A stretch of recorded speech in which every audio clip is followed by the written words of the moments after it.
இன்னைக்கு பெற்றோர்கள் எவ்வளவு பாடுபடுறாங்க, எவ்வளவு சிரமப்படுறாங்க. பிள்ளைகளை பள்ளிக்கூடத்தில் சேர்த்து கல்லூரிகளை சேர்த்து ஒரு கல்வியை கொடுப்பதற்காக அவருடைய உறவினர்கள்ட்ட போய் கையேந்து நிற்கிறாங்க, ஜமாத்தார்கள்ட்ட போய் கையேந்து நிற்கிறாங்க. ஏன் என் பிள்ளையை நான் படிக்க வைக்கணும், என்னுடைய காலத்தில் நான் படிக்காமல் இருந்து விட்டேன், அதனுடைய விளைவை நான் இன்று அனுபவித்துக் கொண்டிருக்கிறேன். ஆகையால் என்னுடைய பிள்ளையை நான் மேம்படிப்பு படிக்க வைத்து சிறந்த ஒருவனாக நான் உருவாக்க வேண்டும் என்று ஆசைப்படுகின்றேன். ஆனால் எனக்கு பொருளாதாரம் இல்ல, உதவி செய்யுங்கன்னு சொல்லி யாசகம் கேட்காத அளவுக்கு இதை பற்றிலாம் இன்னைக்கு இளைஞர்களுக்கு எந்த ஒரு கவலையும் இல்லை. அவருக்கு தேவை செல்போன், செல்போன்லயே கிடக்கும். எப்படி இன்னைக்கு கல்லூரியில சேர்ப்பதற்கு கடனை வாங்கி இருக்கிறார்கள், பள்ளிக்கூடங்களில் சேர்ப்பதற்கு எப்படி கடனை வாங்கி இருக்கின்றார்கள். பெற்றோருக்கு அவருடைய நோக்கத்தை நிறைவேற்றக்கூடிய வகையில் நான் செயலாற்ற வேண்டும் என்று இன்னைக்கு இளைஞர்கள் அந்த நிலை இருக்கா? ஆனால் இது மாதிரியான போக்கே என்பது நம்மளுக்கு எது மாற்றத்தை உருவாக்கும் என்றால் நாம் ஏற்றிருக்கக்கூடிய இந்த இஸ்லாமிய மார்க்கம் தான். அஸ்ஸலாமு அலைக்கும் வரஹ்மத்துல்லாஹி வபரகாத்துஹு. எல்லாம் அல்ல அல்லாஹ்வின் நல்லடியார்களே, சகோதர சகோதரிகளே, தமிழ்நாடு தௌஹீத் ஜமாத் புதுச்சேரி மாவட்டத்தின் சார்பாக நடைபெற்று கொண்டிருக்கக்கூடிய இந்த சத்திய முழக்க மாநாட்டில் முன்மாதிரி முஸ்லீம் இளைஞர்கள் என்ற தலைப்பு இங்கே வழங்கப்பட்டு இருக்கின்றது. அல்லாஹ் இந்த பூமியில் மனித சமுதாயத்தை படைத்து அந்த மனித இனத்திற்கு ஒவ்வொரு காலகட்டத்திலும் அந்தந்த சமுதாய மக்களுக்கு அல்லாஹ் தனது அறிவுரைகளையும் தனது போதனைகளையும் இறை தூதர்கள் மூலமாக வழங்கியிருக்கின்றான். அதுபோன்ற அந்த எச்சரிக்கைகளும் வழிகாட்டுகளும் மனித சமுதாயத்திற்கு பின்பற்றக்கூடிய அவசியம், அறிந்து அதை நாம் புரிந்து கொள்ளக்கூடிய ஒன்றாக இருக்கின்றது. அதில் இறுதி தூதர் முஹம்மது நபி ஸல்லல்லாஹு அலைஹி வஸல்லம் அவர்கள் மூலமாக திருமறை குர்ஆன் அருளை பெற்று அந்த திருமறை குர்ஆனில் உலக மக்கள் அனைவருக்குமான ஒரு எச்சரிக்கையை அல்லாஹ் இந்த மனித இனத்திற்கு சொல்லி காட்டுகின்றான். அதில் ஆதம் அலைஹிஸ்ஸலாம் அவர்களை படைத்து அவர்களை அந்த ஷைத்தான் எப்படி வழிகெடுத்தான் என்பதையும் திருமறை குர்ஆனிலே சொல்லி காட்டுகின்றான். ஆதமுடைய மக்களே, உங்கள் பெற்றோர் இருவரையும் ஷைத்தான் சொர்க்கத்திலிருந்து வெளியேற்றியதைப் போல் உங்களையும் அவன் குழப்பிவிட வேண்டாம். ஷைத்தான் உங்களுடைய பெற்றோர்களாக இருக்கக்கூடிய இருவரையும் சொர்க்கத்திலிருந்து வெளியேற்றிவிட்டான். ஆகையால் நீங்கள் அதில் குழம்பி விடாதீர்கள். ஷைத்தான் உங்களை வழிகெடுப்பதற்காக வருவான். ஷைத்தான் மனிதனுக்கு துரோகம் இழைக்கக்கூடியவனாக இருக்கின்றான். ஷைத்தான் மனிதனுக்கு பகிரங்க எதிரியாக இருக்கின்றான் என்று அல்லாஹ் இந்த ஷைத்தானை பற்றி, அவன் எவ்வாறு எப்படிப்பட்டவன், எதுபோன்று இந்த மனித இனத்திற்கு துரோகம் இழைக்கக்கூடியவனாக இருக்கின்றான் என்று தனது திருமறை குர்ஆனிலே சொல்லிவிட்டு அடுத்ததாக சொல்லுகின்றான், ஷைத்தான் மதுவின் மூலமும் சூதாட்டத்தின் மூலமும் உங்களிடையே பகைமையை ஏற்படுத்துவதன் மூலமாகவும் அல்லாஹ்வின் நினைவை விட்டு விலக்கி விட்டுவான், தொழுகையை விட்டும் உங்களை தடுக்கவே நாடுகின்றான் என்று அல்லாஹ் இந்த வசனத்தின் மூலமாக சொல்லுகின்றான். ஷைத்தானுடைய செயல் என்பது எந்த அளவுக்கு என்றால், ஒரு காலகட்டம் இருந்தது மனிதர்கள் தீமையை விட்டு விரண்டு ஓடிய காலகட்டம் இருந்தது. இன்று மனிதனை நெருங்கி வேகமாக வரக்கூடிய காலகட்டமாக, அதிலும் அரசு வட்டமும் அதிகார வட்டமும் திட்டமிட்டு இந்த தீமைகளை மனிதர்களுக்கு அதிகமாக கொண்டு வந்து சேர்க்கக்கூடிய ஒன்றாக முதன்மையாக இருக்கக்கூடியது எது என்றால், இன்று இந்த மனித சமுதாயத்திற்கு மிகவும் கேடானது, மிகவும் ஆபத்தானதாக இருக்கக்கூடியது இந்த மதுவாக இருக்கின்றது. இந்த மதுவினால் ஏற்படக்கூடிய பாதிப்பு என்பது இன்று இளைஞர்கள் எவ்வாறு எப்படிப்பட்ட ஒரு நிலையில் வழிகெடுத்து கொண்டு வழிகேட்டின் பக்கம் சென்று கொண்டிருக்கிறார்கள் என்றால், இந்த மதுவிலே அதிகமாக அடிமையாகி கொண்டு இந்த மதுவிலே அதிகமாக மக்கள் அதிகமாக அந்த திசை திருப்பி போகக்கூடிய ஒரு சூழலை பார்க்கிறோம். அதனால தான் இன்று இளைய சமுதாயம் வேறு திசையை நோக்கி சென்று கொண்டிருக்கிறது. அவருடைய இலக்கு எது என்பதை அறியாமல், அவருடைய நோக்கம் எது என்பதை அறியாமல், அவருடைய குடும்ப சூழல் எது என்பதை அறியாமல் இன்னைக்கு போதை பழக்க வழக்கங்களில் மிகவும் அடிமையாகி கிடக்கிறாங்க. அதற்கு மிக முக்கியமான அடிப்படை காரணம் என்ன? இந்த மதுவும் கஞ்சாவும் அப்படின்னு என்னென்னவோ இன்னைக்கு போதைப் பொருள் விஷயங்கள்ல சொல்றாங்க. இன்னைக்கு நம்ம எல்லாம் கேள்விப்படாத வகையெல்லாம் சொல்றாங்க.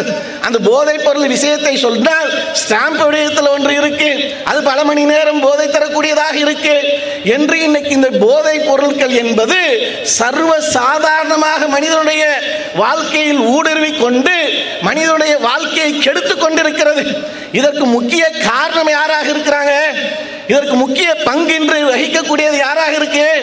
இதற்காக அரசாங்கமே திட்டமிட்டு அதற்காக செயல்படக்கூடியவர்களாக இருக்கிறாங்க. ஏன்? அதன் மூலம் தன்னுடைய அந்த ஆட்சிக்கு, அந்த ஆட்சியில் இருக்கக்கூடியவர்களுக்கு ஒரு வருவாயை ஏற்படுத்த வேண்டும். தன்னுடைய ஆட்சி எப்படி சிறந்த ஆட்சி என்பதை நான் காட்ட வேண்டும் என்றால் அதற்கு பொருளாதாரத்தை ஈட்டி அந்த பொருளாதாரத்தின் மூலமாக நான் நல்ல காரியங்கள் செய்வதனால் எனக்கு நல்ல ஒரு பெயர் கிடைக்கும். அதனால எனக்கு அடுத்த பதவியும் நடக்கக்கூடிய தேர்தல்களில் ஆட்சியில் அமரக்கூடிய வாய்ப்பும் கிடைக்கும். ஆகையால் நான் இந்த மதுவுக்காக என்னென்ன திட்டங்கள் எல்லாம் தீட்டலாம். இன்னைக்கு பாண்டிச்சேரி எடுத்துக்கொள்ளுங்களேன். உலகத்தில் எல்லா இடங்களிலும் சரி, எந்த மாநிலமாக இருந்தாலும் சரி, எந்த நாடாக இருந்தாலும் சரி, மாவட்டமாக இருந்தாலும் சரி, அது ஒரு ஊராக இருந்தாலும் சரி, இன்னைக்கு நம்ம தமிழகத்திலேயே மிக பிரபலமாக இருக்கக்கூடியதாக இருக்கிறது. எந்த அளவுக்கு இருக்கு? ஒவ்வொரு மாவட்டமும் ஒவ்வொரு பகுதியும் எடுத்துக்கொண்டால் ஒவ்வொன்றுக்கும் பெயர் போனதாக இருக்கா இல்லையா? இன்னைக்கு திண்டுக்கல்ல எடுத்துக்கிட்டா பூட்ட சொல்லுவாங்க. திண்டுக்கல்னா பூட்டு, திருநெல்வேலி என்றால் அல்வான்னு வாங்க. இப்படி ஒவ்வொரு மாவட்டத்தை எடுத்துக்கொள்ளுங்க. சேலத்தை எடுத்துக்கிட்டா மாம்பழம்னு வாங்க, ஆம்பூரை எடுத்துக்கிட்டா பிரியாணின்னு வாங்க. இப்படி ஒவ்வொரு விஷயத்தை நீங்கள் எடுத்து பார்த்தாலும் சரி, அதற்காக ஃபேமஸாக இருக்கக்கூடியவர்களாக இருப்பாங்க. எந்த வகையில் எடுத்துக்கொண்டாலும் சரி, மதுரையை எடுத்துக்கொண்டால் மல்லின்னு வாங்க. இப்படி ராமேஸ்வரத்தை எடுத்துக்கொள்ளுங்க, பாம்பன் வாங்க. ஒவ்வொன்றும் ஒவ்வொன்றுக்கு ஒரு பிரத்யேகமாக பிரபலமாக இருக்கா இல்லையா? ஒரு ஃபேமஸா ஆகியிருக்கா இல்லையா? இன்னைக்கு பாண்டிச்சேரி எதற்காக ஃபேமஸ்? இன்னைக்கு பாண்டிச்சேரி இந்த மாநிலம் ஒரு சிறிய மாநிலமாக இருந்தாலும் இதை அழகான முறையில் நிர்வாகம் செய்து இந்த மக்களுக்கு நல்ல ஒரு ஆட்சியை கொடுக்க இயலும். ஆனால் இதுல எதற்காக இந்த மாநிலம் பிரபலமாக இருக்கிறது? மற்ற மாநிலங்களிலிருந்து வருகிறார்கள், மற்ற மாவட்டங்களிலிருந்து வருகிறார்கள், மற்ற ஊர்களிலிருந்து வருகிறார்கள். பயணப்பட்டு இங்கே வருவது எதற்காக வருகிறார்கள்?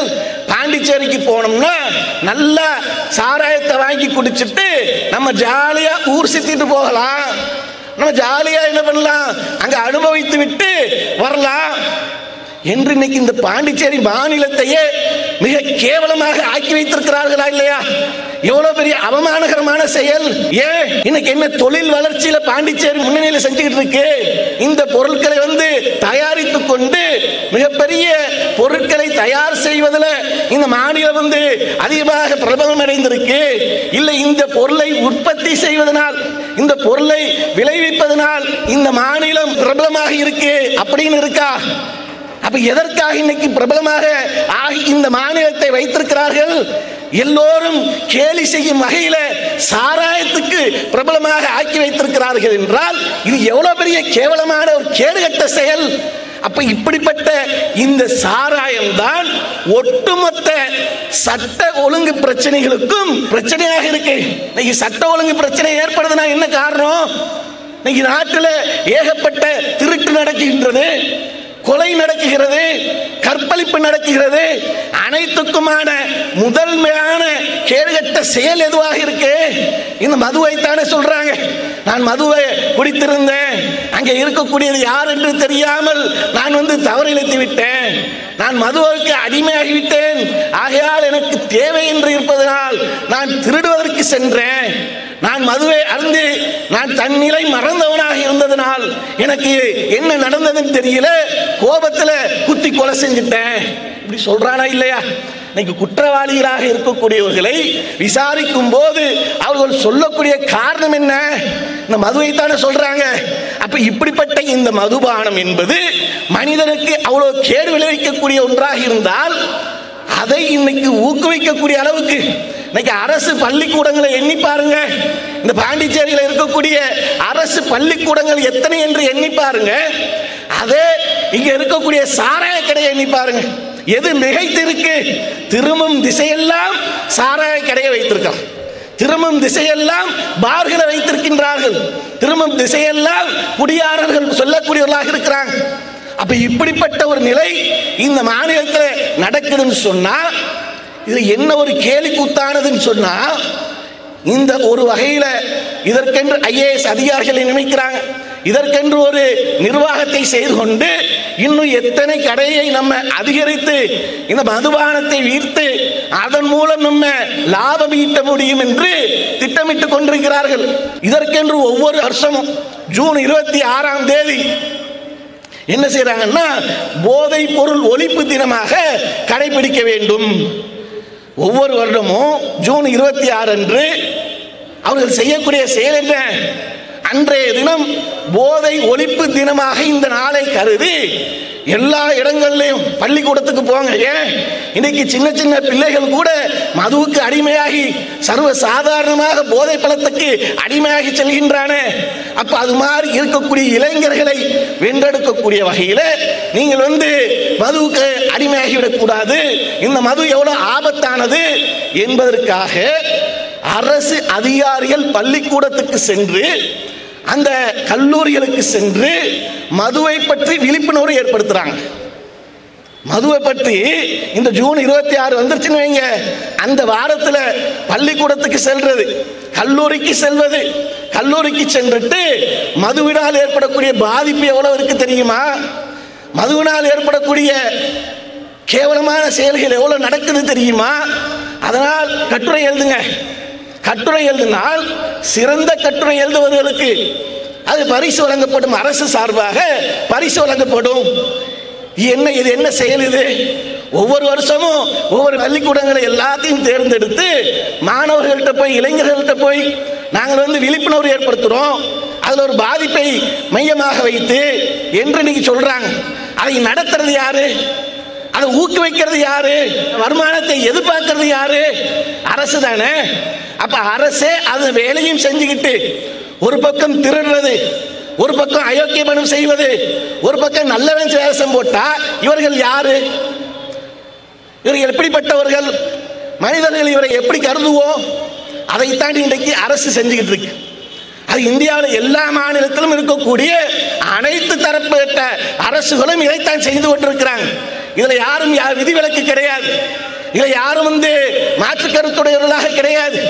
எதிர்கட்சியில இருந்தா கொக்கரிப்பார்கள், எதிர்கட்சியில இருந்தா மதுவை ஒழிக்க வேண்டும், மது விலக்கை கொண்டு வர வேண்டும் என்பதையெல்லாம் இன்னைக்கு மிக மூச்சு முட்ட பேசுவாங்க. ஆனா இந்த ஆட்சியில் விட்டால் யாராக இருந்தாலும் அதற்கு அந்த வருமானத்தை எதிர்பார்க்கக்கூடியவர்களாக இருக்கிறாங்களா இல்லையா? இன்னைக்கு இந்த மதுவை வைத்துக் கொண்டு மக்களை ஏமாற்றி கொண்டிருக்கிறார்கள். இளைஞர்கள் வழிவிடுவதற்கு இது முக்கிய பங்காக இருக்கின்றது. அதே நேரத்தில் இளைஞருடைய போக்கு இன்னைக்கு எந்த நிலையில் சென்று கொண்டிருக்கு? இளைஞர்களுடைய அந்த நிலையை பார்க்கும் போது அவருடைய அந்த முடி வெட்டக்கூடிய நிலையை பாருங்களேன். முடி ஒவ்வொருத்தரும் முடி வெட்டி இருக்கிறான. முடி வெட்டுவது என்பது அந்த செய்ய அலங்காரம் ஒவ்வொருத்தரையும் அழகுபடுத்துவதற்காக இருக்கணும். இன்னைக்கு இளைஞர்கள் எப்படி முடி வெட்டுறான்? அவனை பார்த்தாலே நம்மளுக்கு கோபமாக வருது. சலூன் கடைக்கு போய் உட்காந்துக்கிட்டு முடிய வெட்டுறான்னா ஃபயர் கட்டிங் வெட்டுறான், மண்ணெண்ணையை ஊற்றி மண்டையில் கொளுத்துறான். கத்திரிக்கோலை வச்சு முடிய வெட்டுறான்னா மண்ணெண்ணையும் பெட்ரோலையும் ஊற்றி முடியை கொளுத்திக்கிட்டு இருக்கிறான். இதில் நம்மளுக்கு பார்க்கும்போது கொஞ்சம் ரொம்ப கோபமாக வருது. ஏண்டா எங்களுக்கெல்லாம் முடியே இல்லை, கொட்டி போயிடுச்சே, என்ன பண்ணுறது? நம்ம ஒரு கவலைப்பட்டுக்கிட்டு இருந்தோம்னா இருக்கிறவன் மண்டையில் கொளுத்திக்கிட்டு இருக்கிறான். அப்போ எவ்வளோ ஆத்திரம் வரும் நம்மளுக்கு. அப்போ இப்படி இன்னைக்கு இளைஞர்களுடைய போக்கு அவன் என்ன கட்டிங் வெட்டுறான்? ஒரு பக்கம் போட ஒரு பக்கம் இந்த பக்கம் நிற்கிது, வலிச்சு விட்டுறான், இந்த பக்கம் வலிச்சு விட்டுறான். நடுவில் மட்டும் பார்த்தா அப்படியே குச்சி குச்சியாக நிற்கிது. அப்படியே என்னமோ மூங்கில் காட்டில் மூங்கில் மரம் நிற்கிற மாதிரி நிற்கிது. அவனை பார்த்தா இப்போ தொட்டன்னு வைங்களேன், கையில் தொட்டோம்னா கையெல்லாம் ரத்த கலரியாயிரும் போது தெரியுது. அவ்வளோ கம்பி மாதிரி நிறுத்தி வச்சிருக்கான்.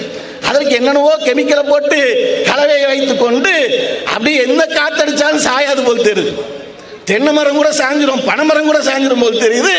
அவன் வைத்திருக்கக்கூடிய அந்த முடி அவன் என்ன கெமிக்கல் போடுவான், எப்படி கெமிக்கல் போடுவான், எப்படி வெட்டுவான்னு தெரியாது. அப்படி கரெக்டாக நேர்கோட்டில் நிற்கிது. இங்கேயும் சாயாம அங்கேயும் சாயாம. அப்ப இன்னைக்கு முடிவெட்டக்கூடிய நிகழ்வை இன்னைக்கு இளைஞர்கள் எவ்வாறு இன்னைக்கு செஞ்சுட்டு இருக்கிறாங்க. இந்த முடிவெட்டுறதுல ஒரு அழகுபடுத்துவதற்கு மார்க்கம் வழிகாட்டி இருக்கிறது. என்னையை தெரியுங்க, தலையை வாருங்க என்று அல்லாஹ்வின் தூதர் நபிகள் நாயகம் ஸல்லல்லாஹு அலைஹி வஸல்லம் அவர்கள் ஒவ்வொன்றுக்கும் வழிகாட்டி இருக்கிறாங்க. ஒவ்வொரு விஷயத்திற்கும் இந்த மனித சமுதாயத்திற்கான அனைத்து விதமான போதனைகளையும் செய்திருக்கிறாங்க. அதுல இந்த முடியை எப்படி பராமரிக்க வேண்டும் என்பதையும் அல்லாஹ்வின் தூதர் நம்மளுக்கு வழிகாட்டி இருக்கிறாங்க. ஆனா இன்னைக்கு இளைஞர்கள் அப்படி இருக்காங்களா? இளைஞர்களோட போக்கு அப்படி இருக்கா? இன்னைக்கு நம்ம எல்லாம் ஒரு காலகட்டத்தில் ஆடையை எப்படி வாங்குவோம்? ஆடை வாங்குவோம், புது ஆடை வாங்குவோம். அந்த ஆடை கிழிந்து விட்டால் திரும்பி புது ஆடை வாங்குவோம். திரும்பி வந்து அந்த புது ஆடை வாங்கி கிழிஞ்சிருச்சுன்னா திரும்பி ஒரு புது ஆடை வாங்குவோம். ஒவ்வொரு ரமலானுக்கும் பக்ரீத்துக்கும் புது ஆடை வாங்கி உடுத்துவதில் ரொம்ப மற்றற்ற மகிழ்ச்சி அடைவோம். அதை பார்த்து பார்த்து சந்தோஷம் அடைவோம். வாப்பா கூட உமா கூட அந்த சட்டை பேண்ட்டை போய் கடையில் புதுசாக வாங்கி மாற்றுறதில் அவ்வளோ ஒரு மகிழ்ச்சி இருக்கும். ஆனால் இன்னைக்கு இளைஞர்கள் என்ன பண்ணுறான்? கிழிந்தால் ஆடை வாங்குறது போக கிழிந்த ஆடையை வாங்கி உடுத்துறான்.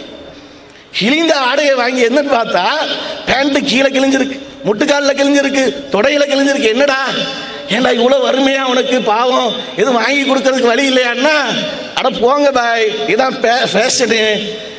பெரிய நீங்கள் என்ன பூமாங்கலாக இருக்கீங்களே, நம்ம அறிவுரையை சொல்ல போனால் ஏன்டா இப்படி போட்டுக்கிட்டு இருக்க? இது நல்லதா? இது கிழிந்த ஆடையை போட்டிருக்கு, இல்லை வறுமையா? என்ன காரணம்? ஏதாவது வாங்கி தரட்டுமா அப்படின்னு கேட்டால் இதான் இப்போதைக்கு ஃபேஷனா. கிழிஞ்ச சட்டையை போட்டிருக்கிறான், நூல் நூலாக தொங்குது. அப்படி பார்த்தா நூல் நூலாக தொங்குது. அந்த ஆடை ஏண்டா போட்டிருக்குன்னு சொன்னால் இது இப்போ ஃபேஷன் பாய், அதெல்லாம் உங்களுக்கு தெரியாது, அதெல்லாம் நீங்கள் போட மாட்டீங்க, இது இப்போ ட்ரெண்டில் இருக்குல்ல. திடீர்னு பார்த்தா பேண்ட்டை ஒட்டினாப்பில் என்ன பண்ணுறான்? அவன் பேண்ட்டு தொடையும் ஒன்றா இருக்கிற மாதிரி போடுறான், டைட்டாக போடுறது. திடீர்னு பார்த்தா லூஸாக போடுறான். இது என்னடா? இது பேக்கி, இது பேக்கி ஃபேஷனில். அப்போ அதுக்கு முன்னாடி டைட்டாக போட்டி, அது டைட்டாக போடுற ஃபேஷனு. இப்போ ட்ரெண்டு மாறிடுச்சு. இதுக்கு உடை ஆடை விஷயத்தில், ஆடை அவன் அணிவதில் இன்னைக்கு மார்க்கம் சொல்லியிருக்கக்கூடிய ஒரு பேணுதலை கடைபிடிக்கின்றார்களா? அலங்கோலமாக இன்னைக்கு தெரியக்கூடிய நிகழ்வை பார்க்கிறோமா இல்லையா?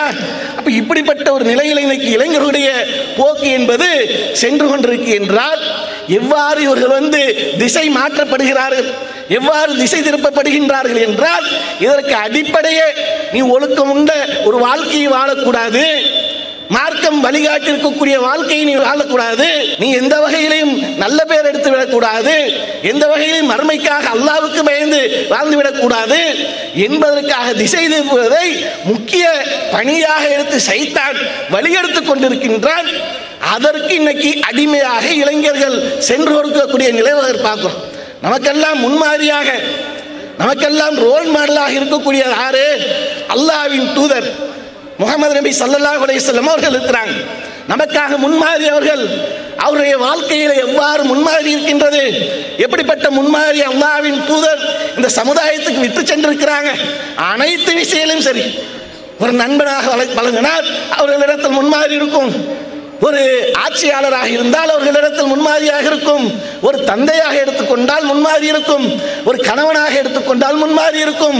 அனைத்து விஷயத்திலும் அல்லாஹ்வின் தூதரை போன்ற ஒரு முன்மாதிரியை இந்த உலகத்தில் யாரையும் சொல்ல முடியாது. அப்படிப்பட்ட ஒரு முன்மாதிரியாக அல்லாஹ்வின் தூதர் இருக்கிறாங்க. ஆனால் இன்னைக்கு இளைஞர்கள் யாரை இன்னைக்கு ரோல் மாடலாக எடுத்துக்கிட்டு இருக்காங்க? இன்னைக்கு ரசிகர் மன்றம் என்ற பெயரில் நடிகர்களை, கூத்தாடிகளை ஒரு போலியான உலகத்தில் ஹீரோக்களாக வலம் வந்து கொண்டு அவர்கள் போலியாக ஒரு பிம்பத்தை உருவாக்கி கொண்டிருக்கின்றார்களே, அந்த போலியை உண்மை என்று நம்பி அவர்கள் பின்னாடி இன்னைக்கு ஓடாடி கொண்டிருக்கக்கூடியதை பார்க்கிறோமா இல்லையா? இன்னைக்கு தெரு தெருவா சுத்துறான். இன்னைக்கு ஒரு நடிகர் ரோட்ல போயிட்டா போதும், ரோட்ல ஒரு கார்ல போயிட்டா போதும், அவனுடைய முகத்தை பார்ப்பதற்கு ரோட் ஷோவே நடக்குது. இப்போ இந்த பாண்டிச்சேரியில் இந்த தெருவில் ஒரு நடிகர் போனால் போதும், பாண்டிச்சேரியில் இருக்கக்கூடிய மொத்த இளைஞர்களில் பாதி இளைஞர்கள் அவங்க பின்னாடியும் போவான். ஏன்? அவனை பார்க்கறதுல என்னப்பா அவனுக்கு? சரி, பார்க்கறது நீ அவ்வளோ விரும்புறிய, அவனை அவ்வளோ பார்க்க வேண்டும் என்று ஆசைப்படுறிய, அவன் ஒன்று விரும்புகிறானா? அவன் உன்னை நேசிக்கிறானா? அவன் உன்னை பத்தி சிந்திக்கிறானா? அவன் எப்படிப்பட்டவனா இருக்கான்? யாராவது எப்படியாவது ரசிகர்னு சொல்லு, யார் வேணா சொல்லிட்டு போட்டு போய்கிட்டே இருக்கான். அவனை துரத்ததனால் விபத்து ஏற்படுது. துரத்தி போறான், பைக் விபத்து ஏற்பட்டு அதுல படுகொலியில விழுந்துடுறான், கைய காலை உடைக்கிறான். அதை கூட கண்டும் காணாம சென்று கொண்டிருக்கிறான் என்றால் இவன் பின்னாடி போறதுக்கு தகுதியா? இவன் யாரு? உனக்காக ரோடு மாறுன்றிய. அவன் ஒரு படத்துல ஒரு சட்டை அணிஞ்சா போதும், அதே மாதிரி சட்டையை அணியணுங்கிற. அவன் ஒரு படத்துல ஒரு பேண்ட் அணிஞ்சா போதும், அதே மாதிரி பேண்ட் அணியணுங்கிற. அவன் ஒரு படத்துல ஒரு வெட்டை போட்டு மண்டையில ஒரு வெட்டு போட்டு வந்தா அதே மாதிரி வெட்டு போடணுங்கிறிய. ஏன்? இதனால உனக்கு இந்த உலகத்துல இல்ல மறுமையில ஏதாவது லாபம் உண்டா? ஆஹா, இவர் தளபதி மாறி தலை மாறி இவர் உடை இணைஞ்சிட்டாரு, இவர் அது மாதிரி ஹேர் ஸ்டைலை மாத்திக்கிட்டாரு, அதற்காக வாங்கப்பா சுதந்திர போராட்ட அன்னைக்கு, சுதந்திர தினத்தின் அன்னைக்கு தமிழகத்தில் தலைநகரில் சென்னையில் அங்கே ஒவ்வொருத்தருக்கும் அவார்டு கொடுப்பாங்களே, அவர் செய்த ஒரு காரியத்திற்காக அன்னைக்கு தலை மாறி ஒரு தலைவர் இருந்தாரு, தளபதி மாதிரி ஒரு வெட்டு போட்டிருந்தாரு, அதற்காக அவார்டு கொடுக்க போறாங்களா? என்ன நடக்க போகுது? அப்ப இன்னைக்கு இப்படி எல்லாம் இளைஞர்களுடைய போக்கு போய்கிட்டு இருக்க. இதுல பைக் எடுத்துக்கொண்டால் சரி, இதுல பெற்றோர்களும் நம்ம கவனிக்க வேண்டிய ஒரு விஷயம். இது சில தினங்களுக்கு முன்பாக நடந்த நிகழ்வு. ஒரு சில தினங்களுக்கு முன்பாக குமரியில் நடந்த நிகழ்வு.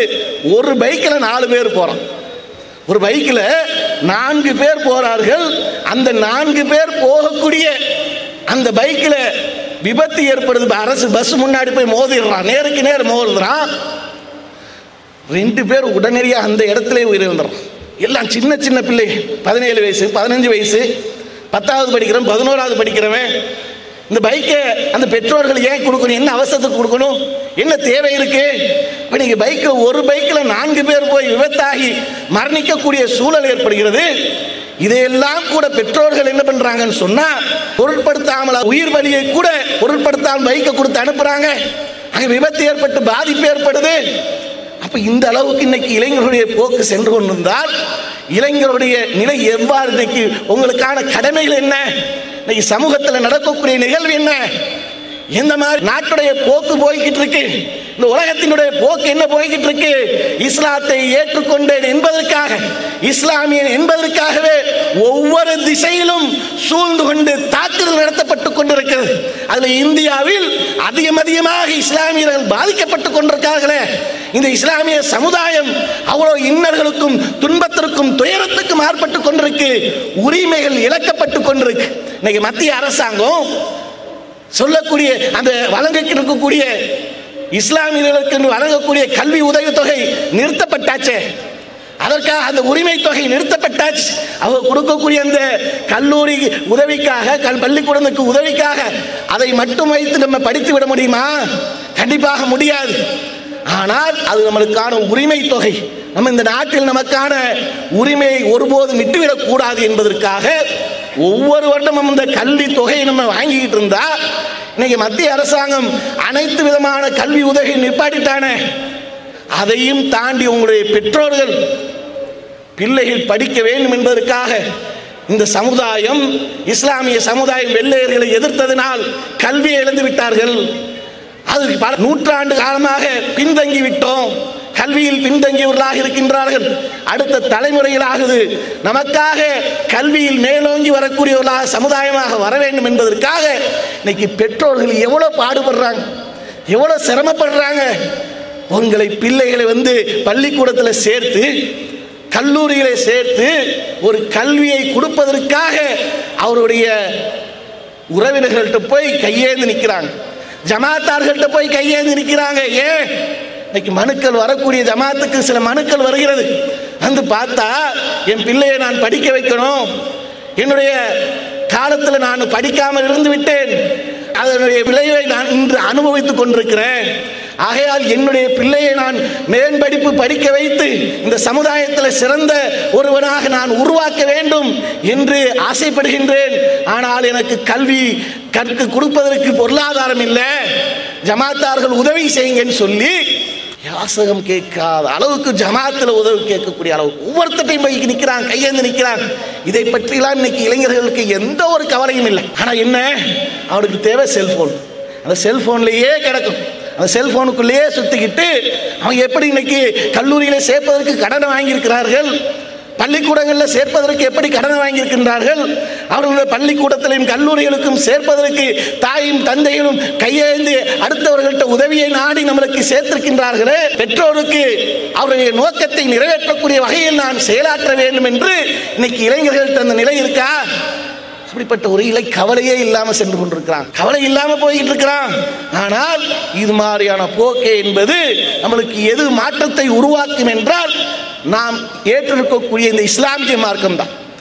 நாம் எந்த கொள்கையை ஏற்றிருக்கிறோமோ, எந்த மார்க்கத்தை நாம் ஏற்றிருக்கின்றோமோ, அந்த மார்க்கம் நம்மளை சிறந்த முறையில் வழிகாட்டும், வழி நடத்தும்.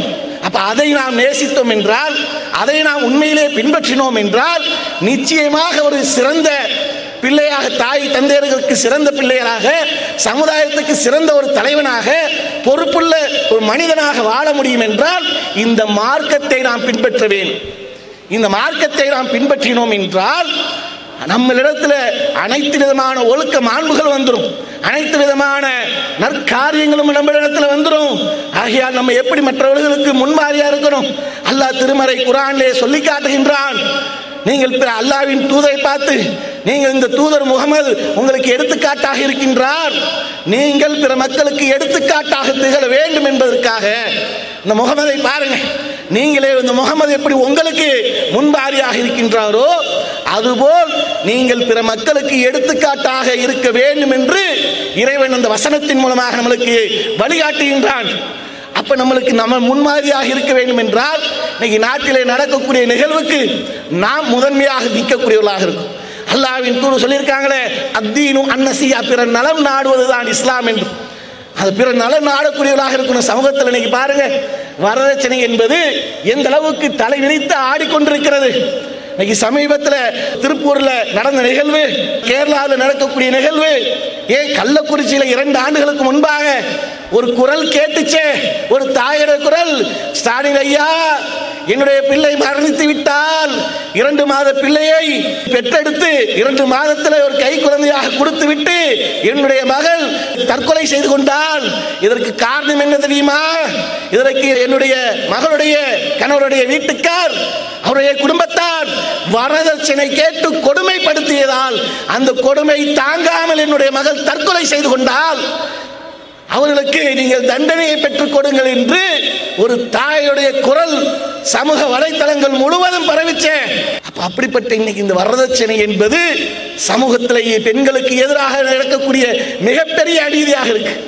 அதற்கு நாம் இளைஞர்களாக இருக்கக்கூடிய நாம் வரதட்சணை இல்லாமல் திருமணத்தை முடித்து, நபி வழியில் அந்த திருமணத்தை முடித்து பிற மக்களுக்கு எடுத்துக்காட்டாக இருக்கும். இன்னைக்கு இளைஞர்களுடைய போக்கு, இன்னைக்கு இந்த இஸ்லாத்தினுடைய கடமை எந்த அளவுக்கு இருக்கு என்றால், 5 வேளை தொழுகை இஸ்லாத்தினுடைய கடமை.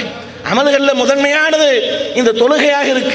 எல்லா முஸ்லிம்கள்ட்ட கேட்டாலும் சரி, அனைத்து முஸ்லீம்கள் சொல்லுவாங்க. முஸ்லீம் அல்லாதவர்கள்ட்ட கேட்டாலும் இஸ்லாமியருடைய முதன்மையான அமல்கள் கடமை என்ன?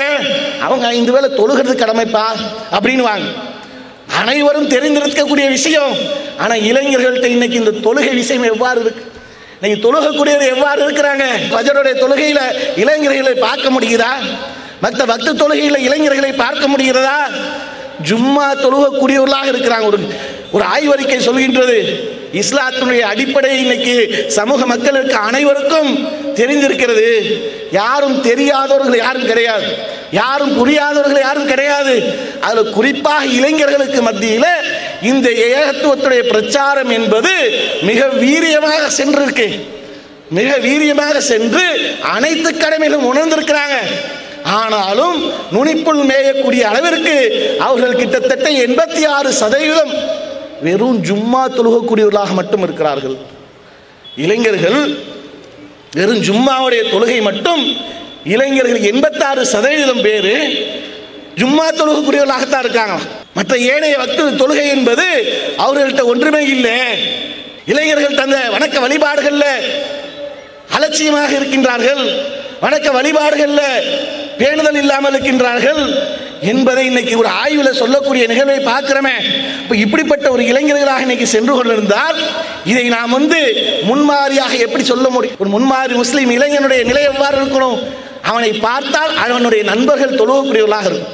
என் நண்பன் 5 வேளை தொழுவக்கூடியவனாக இருக்கிறான், என் நண்பன் அனைத்து விதமான நன்மையான காரியங்கள் செய்யக்கூடியவனாக இருக்கிறான், ஆகையால் நானும் அவனை போன்று தொழுகக்கூடியவனாக இருப்பேன். என் நண்பன் அனைத்து விதமான அமல்களிலும் ஈடுபடக்கூடியவனாக இருக்கிறான், ஒரு நோன்பை விடமாட்டான், ஒரு அமல்களின் சின்ன சின்ன அமல்களை கூட விடமாட்டான், அவனை போன்று நான் அமல்கள் செய்யக்கூடியவனாக இருப்பேன்.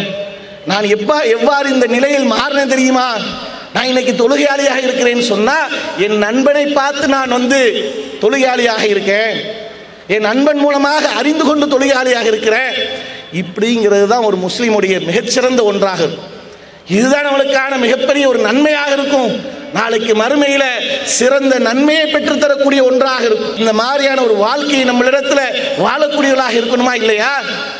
அப்ப இப்படிப்பட்ட ஒரு நிலை இன்னைக்கு சமூகத்தில் இளைஞர்கள் உருவாக்கும். ஏனென்றால் நாளை மறுமையில் இருக்கக்கூடிய இந்த இளைஞர்களுக்கு என்று அல்லாஹ் மிகப்பெரிய தர்ஜாவை வைத்திருக்கான், சிறப்பை வைத்திருக்கிறான். ஏனைய மக்கள் யாருக்கும் இல்லாத அளவுக்கு இளைஞர்களுக்கு சிறப்புகள் இருக்கு. இந்த உலகத்தில் நாம் செய்யக்கூடிய அனைத்து விதமான காரியங்கள், நன்மை தீமை அனைத்தும் அல்லாஹ் நாளைக்கு மறுமையில விசாரிப்பான். அப்படி விசாரிக்கக்கூடிய நாள் இருக்கே, அந்த நாளிலே மஹ்சர் மைதானத்தில் ஒவ்வொருத்தரும் நிற்க வைப்போம். உலகத்தில் இருக்கக்கூடிய அனைத்து மாந்தர்களும் அந்த மஹ்சர் மைதானத்தில் நிற்கக்கூடிய அந்த நாளிலே அனைவரும் விசாரணைக்கு உட்படுத்தும் போது சூரியன் தரைக்கு அருகாமையில் கொண்டு வரப்பட்டு ஒவ்வொருத்தரும் அவர்கள் செய்த பாவங்களுக்கு தகுந்தார் போல அவர்களுக்கு வேர்வை, கரண்டைக்கால், முட்டுக்கால், மூழ்கும் அளவுக்கு நிற்கும். அந்த நாளில் அல்லாஹ் ஒரு 7 சாராருக்கு தன்னுடைய சிம்மாசனத்துடைய நிழலை தரேங்கிறான். தன்னுடைய சிம்மாசனத்துடைய நிழலை அதுல 7 சாராருக்கு தரேன் அல்லாஹ் சொல்லி காட்டுகிறான்.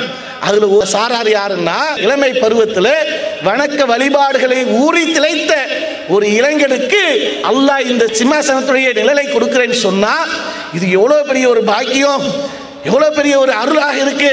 நாளை மறுமையில் ஒவ்வொருத்தரும் நிற்க இருக்கிறோமே, அப்படிப்பட்ட நாளில் நாம் அல்லாஹ்வுடைய சன்னிதானத்தில் ஒரு சிறந்த அந்தஸ்தை நாம் பெற வேண்டும் என்றால், அந்த பாக்கியத்தை நாம் பெற வேண்டும் என்றால், இந்த உலகத்தில் நாம் இளமை பருவத்தில் வாழ்ந்து கொண்டிருப்போமே, இளைய பருவத்தில் வாழ்ந்து கொண்டிருக்கும் போது துடிப்போடு தான் இருப்போம். பல நேரங்கள் நம்மளை தவறுகள் செய்வதற்கு தூண்டும், தவறுகள் செய்வதற்குண்டான வாசல்கள் திறந்திருக்கும். அனைத்தையும் புறந்தள்ளிவிட்டு நான் ஒரு முஸ்லீமாக இருக்கிறேன், நான் அல்லாஹ்வுக்கு கட்டுப்பட்டவனாக இருக்கின்றேன், நான் இறை தூதர் முஹம்மது நபி ஸல்லல்லாஹு அலைஹி வஸல்லம் அவர்களை முன்மாதிரியாக கொண்டவனாக இருக்கின்றேன். ஆகையால் என்னுடைய வழிபாடு என்பது, என்னுடைய கொள்கை என்பது, என்னுடைய வாழ்வியல் நடைமுறை என்பது இஸ்லாம் சார்ந்துதான் இருக்கும். அதிலே நான் பிற மக்களுக்கு முன்னுதாரணமாக நடந்து காட்டக்கூடியவராக இருப்பேன் என்ற ஒரு சிந்தனை தான் நாளை மறுமையிலே அவ்வளோ பெரிய அந்த சங்கடமான நாளில் நம்மளுக்கான ஒரு அந்தஸ்தை கொடுக்கக்கூடிய ஒரு வாய்ப்பாக இருக்கும். அப்படிப்பட்ட ஒரு நாளில் நாம் இன்னைக்கு முன்மாறி முஸ்லீமாக இருந்து கொண்டு பிற மக்களுக்கு எடுத்துக்காட்டக்கூடியவர்களாக அந்த நன்மையை தொடர்ச்சியாக நாம் பெறக்கூடியவர்களாக வல்ல நாயகம் அனைவருக்கும் தந்தொருள் புரிவான பிரார்த்தித்தனது உரையை நிறைவு செய்கின்றேன். வாஹிதான அல்ஹம்துலில்லாஹி ரப்பில் ஆலமீன். அஸ்ஸலாமு அலைக்கும். அல்லாஹு அக்பர், அல்லாஹு அக்பர்.